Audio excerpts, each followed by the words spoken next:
Hello, crafty friends. Shalon here, back with another project for the Printable, Cuttable, Creatables design team. And I'm working on a project for my December daily. I wanted to make a flip out wreath project in order to commemorate the addition of a elf on the shelf to our family last holiday season. And I thought that Kristen's foil wreath file would be absolutely beautiful in my album.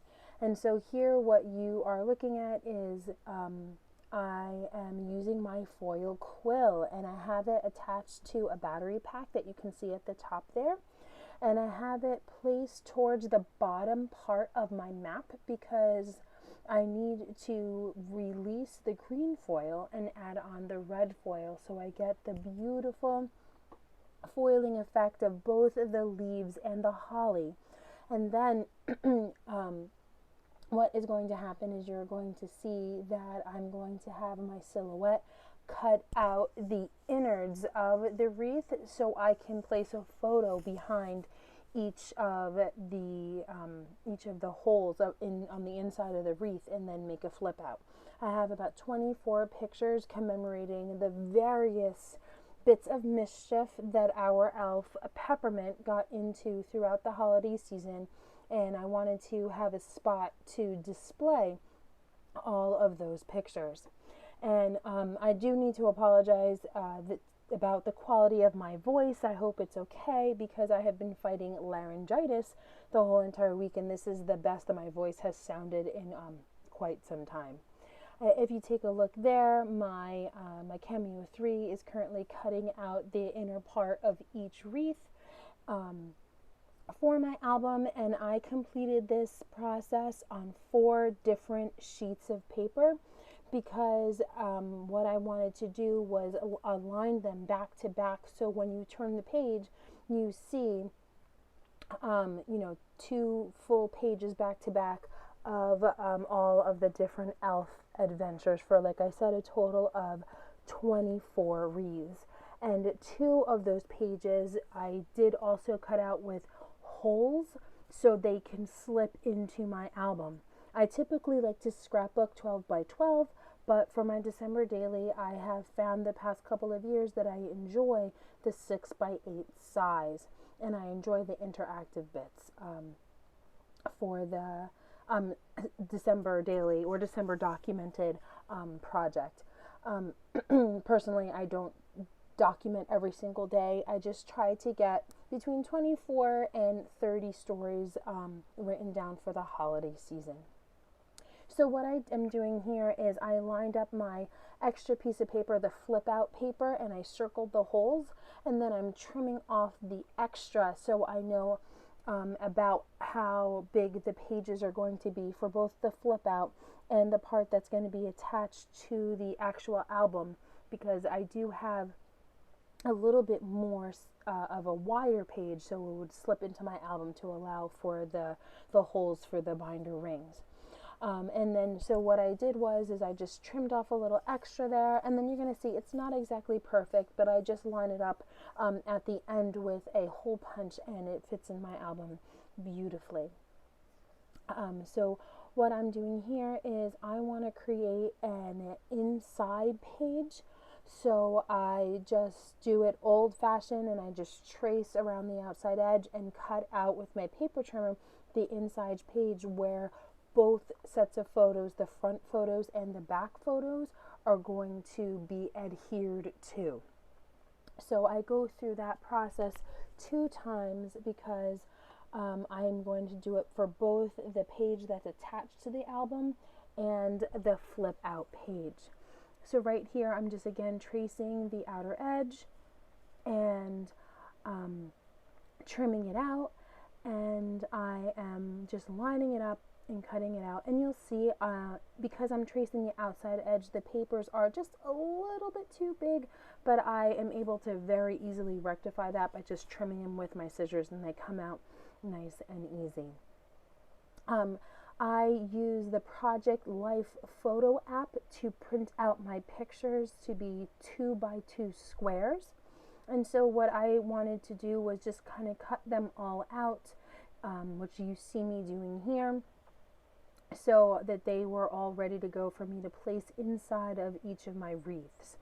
I then try to go through and match them up because a couple of the photos I did take two that belong with one day, and I just really wanted to showcase both of them.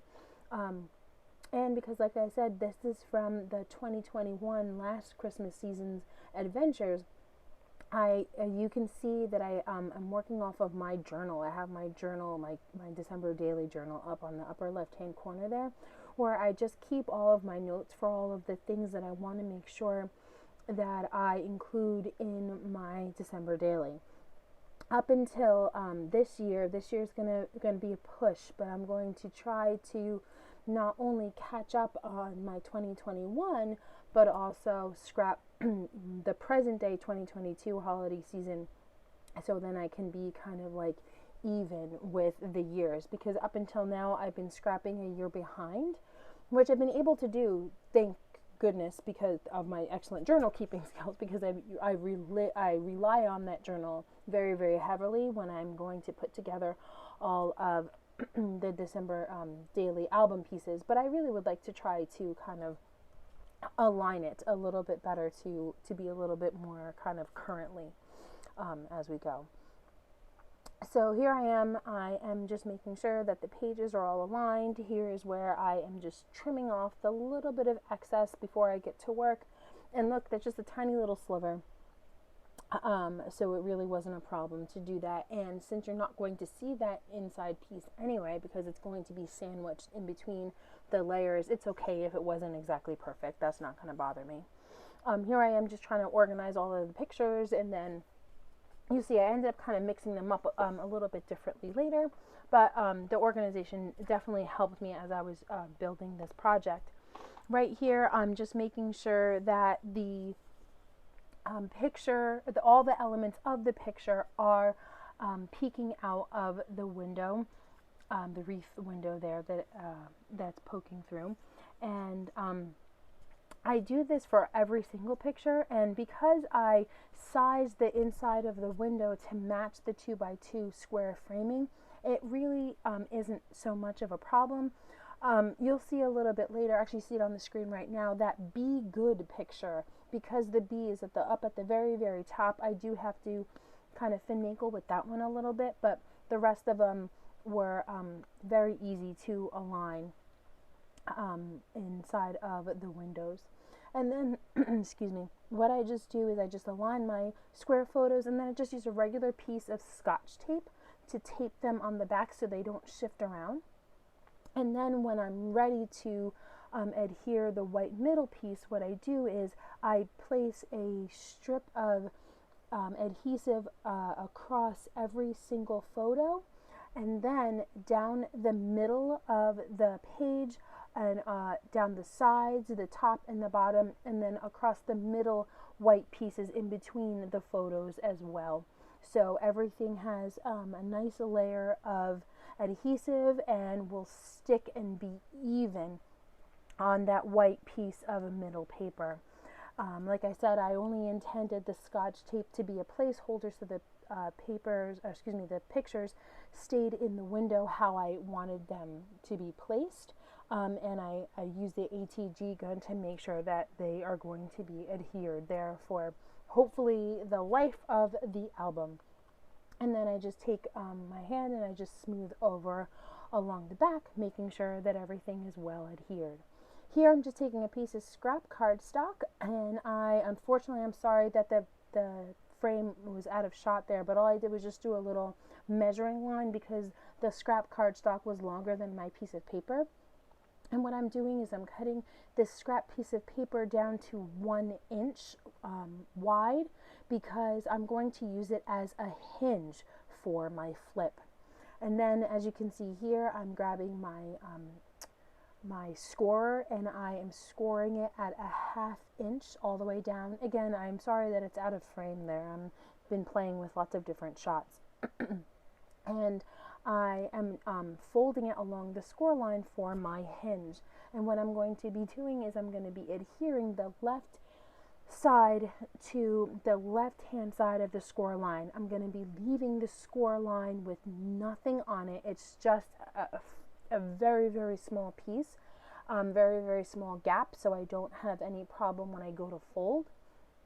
And then on the left hand side, I'm going to be placing the left hand flap again right up to the score line, and just leaving just a microscopic gap in between, just so it folds freely.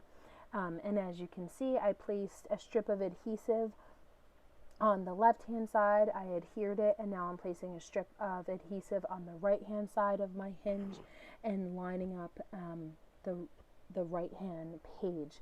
And really I'm just making sure that the tops and the bottoms are as even as I can make them, and then folding them through and using my bone folder there to make sure that I get a nice even and flat fold as I fold them down.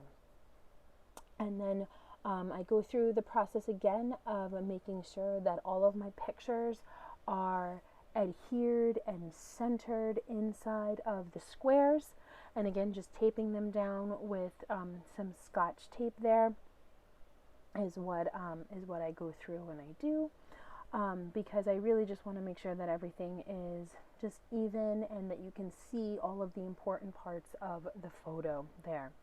And again, I use the Project Life app to print small, and I just use my Canon photo printer that I use for almost all of my scrapbooking needs.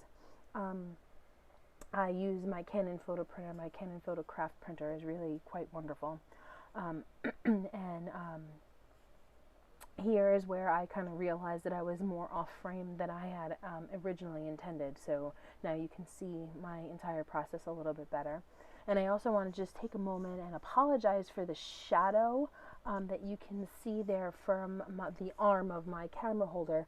But this is the best way that I can get the shot going, and I absolutely love to craft in the sunlight. I have my craft desk right up against the window so I can get maximum sunlight, and it just makes me so happy and puts me in my zone. Right there you see a little gap of that picture, and that is the Be Good picture I was speaking about before. So there is a little bit of a gap there, but because I adhere it to the white craft cardstock, it's really fine. It doesn't stick out in the final photo, and I'm totally fine with it. I feel like some people might kind of be a little bit annoyed by it, but I'm completely fine with it. So, to each his own. So here I am going through my process again of making sure that each photo has some adhesive on it, as well as framing down the middle, along the outside edge, and along the tops and bottoms of the base cardstock there, I guess, so I don't miss anything, and when I put the backing on it, it adheres nice and tight. And you'll be able to see in just a minute when I place the back there, it's going to sandwich in the hinge that I created, which is going to make sure that that hinge doesn't fall off, through the years of use, because it's going to have adhesive both in the top and the bottom, sandwiching it in between the two pieces of paper there. So that's going to be nice and secure. At least, that's my hope. That's my thought process in the sandwiching of the hinge there. And the other side will also get that sandwich when I place the back of the wreaths on that side there. So you can see, because I left the gap, it really folds very, very smoothly. And then here I'm just trimming off that extra little sliver of the insides now that that's glued down. And the first 2 pages of my flap is now done. So I'm just flipping it over, and I'm going to repeat the same thing on this side, just making sure that I'm aligning it, centering the wreaths, and making sure that everything is lined up the way that I want it to be, because I definitely don't want to have any kind of overlap or anything sticking out of my pages, especially when it's in the album and aligned in the album itself. So here I am, I'm working on the last page, and again just going through the same process, lining it up using regular plain old Scotch tape on the back just to make sure that it doesn't move, and working on that there. This is my third year doing a December daily, and I originally saw this project on YouTube with some, crafty people that I watch, and my littles were very, very little. Actually, my youngest daughter was just born, and I realized that they are growing. My older one, especially, is growing way faster than I would like to admit, and I wanted to capture this special time of year. It's my daughter's absolute favorite holiday. It's my favorite holiday. And we fill the month of December, probably from Thanksgiving all the way through New Year's, with so many different things that I really just wanted to remember it all as they grow. And I also like it because creatively I tend to follow the 12 by 12 scrapbooking process, which I absolutely love and totally works for me. But because I am doing this as a kind of mini album for this kind of for this time of year, like I said, I have been scrapping the 6x8 format. I find that I have a lot of fun with it creatively, and I do things like this with the frame and the gold foil, and making sure that there's a flip out that you can turn and you can flip, and it's fun to kind of go through and to see where how everything kind of lands and where everything is. And I try to add pockets because I like to keep the letters from Santa that we receive, because my daughter sends hers to Santa using the town mailbox, and so Santa always writes back to her every year, which is super fun, and she loves to receive those letters every year. And for this coming Christmas, my little one is now 4, and she's not so little, and she will get to send her own letter, that she hopefully writes at least part of, and mommy, instead of mommy writing it for her.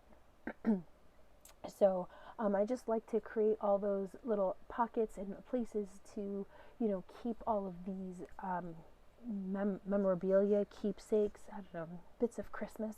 I like to have all of that in an album instead of just kind of on display, but so the kids can take them out and look at them and handle them like they did, when they were brand new. So here I am again, just going through the whole entire process and making sure that everything is adhered firmly down. And the one thing is that you just have to make sure that you align your holes. And so I always try to take my time to make sure that the front holes and the back holes are perfectly lined up. And also when I printed this page, or I should say I cut it out and I lined up the foiling to cut out this page, I did mirror it to make sure that the holes would be perfectly aligned, because I designed this page myself, so there's no guarantee that it's 100% perfect. And even from top to bottom, although it definitely fits in my album, it might not line up perfectly. So I just mirrored it inside of my Silhouette Studio software to make sure that the holes would line up, and that lined up perfectly. And again, I'm just, trimming off that little bit of excess there on the tops and bottoms. And I'm very happy with the way that it turns out. And I'm just using my bone folder to make sure that it sticks along the top and the bottom and in the middle, and just making sure that everything is just really well adhered. And then I have the flip out page, the back of the flip out page. You can see it there in the upper left hand corner. The pictures are already aligned, and I'm going to get ready to do that there too. And I realized that I have a little bit of part with no adhesive, so I just stuck in my art glitter glue, the fine tip. I'm telling you, I love it. I just kind of squeeze in a little bit of glue there just to make sure that it's nice and tight and well adhered.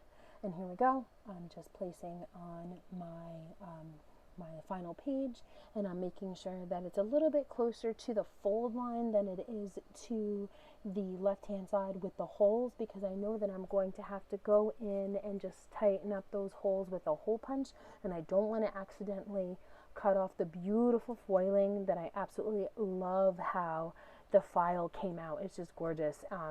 And really the video is just not doing it justice, because crafting there in the sunlight, it is just reflecting, and it was so bright and beautiful. Absolutely love the way the foiling came out. So I definitely don't want to hole punch even just a little bit of it off, because if I were to do that, I would need to take apart everything and redo it, because that would bother me. So I want to make sure that I don't have to do any of that. And here I am, just lining up my last page, my last foiling, and the project is almost complete. So, you can see it there. You can see the light right there hitting off of the foil, and I am just so in love with this Christmas wreath single line foil. It's just absolutely beautiful. I definitely recommend you guys go and see if you can get this and do it right now. And if you don't have a foiler, you can get the same effect by using sketch pens. If you have an adapter, you can use your favorite gel pen. I love the Papermate gel pens. Personally, I absolutely love those. And they are vibrant and beautiful as well if you don't have a foil quill. Or, you know, you might want to give yourself a little early holiday present and get yourself a foil quill so you can use it to craft this this holiday season. I know that the Printable, Cuttable, Creatables shop has a whole lot more single line Christmas themed files. So here is my first page, and then when you open it, this is the very first page of the wreath. This is the flip out of the double page wreath, and then that is the very last page, the back page of the wreath. And I think it just came out beautifully. Here are a couple close-ups so you can see the beautiful gold foil. Oh, it's just, look at that. That's just stunning. I love the way it came out, and I really hope you give it a try for yourself. Thanks so much. Bye.